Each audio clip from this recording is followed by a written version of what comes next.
Just over 2 weeks ago, I was in Munich. I was at the National Convention of Collaboration to Save Iran. This was hosted by our Crown Prince Reza Pahlavi. To understand why this event was so important, you have to understand the last 4 decades of Iran's history.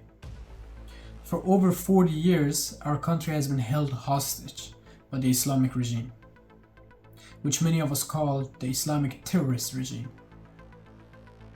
The Islamic regime has systematically repressed its people, replacing freedom with fear.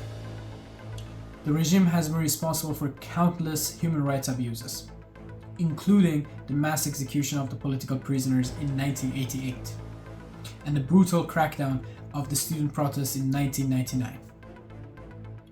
Most recently, the world stood and watched the violence as it took place in the Women Life Freedom movement, where more than 1,500 people were executed, captured, tortured, and killed. Young men and women were systematically tortured and raped. And this all happened because people were demanding a different way of life, simply for demanding a different way of life. And this is the reality of the government that has ruled our homeland for more than 4 decades. But standing in that room in Munich, it didn't feel like despair. For the first time in forever, I felt a renewed sense of hope and purpose.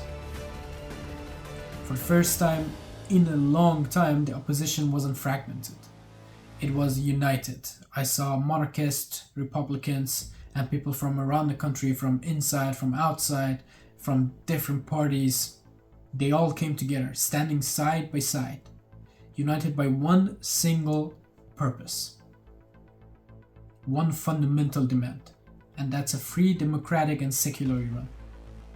Crown Prince Reza Pahlavi's leadership in bringing this diverse group of people together is very, very critical. We have had oppositions for years. They were never able to collaborate together. This is the first time in more than 4 decades that this is happening. The message was clear. This isn't about just going to the past or some kind of reform from the existing government or the existing system.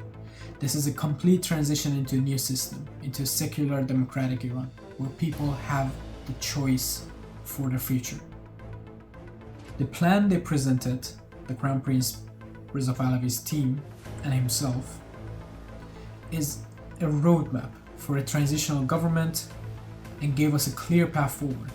It gives us a framework to move beyond the current regime and to finally let the Iranian people decide their own destiny through a free elections and a referendum.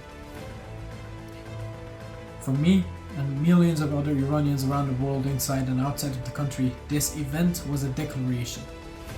It was a declaration that we will no longer be silent, that we will no longer be defined by the actions of our brutal regime. We are a generation ready to build, ready to innovate, ready to lead. And we have the skills, we have the knowledge and the passion not only to rebuild Iran, but to make it a country that is a force in the world for good. To the international community, our message is simple and urgent. Do not be fooled by the empty words of this regime. Do not engage in negotiations that only empower a terrorist state. Instead, stand with people. Stand with people of Iran, recognize our right for self-determination, and support our movement towards a democratic future. This isn't just about Iran, it's about global peace, human rights, and the simple truth that the tyranny cannot stand and should not be allowed to stand. The future of Iran is in our hand, and our time is now. We are finally united, one voice from all sort of parties, from all sort of oppositions. We are united under one umbrella.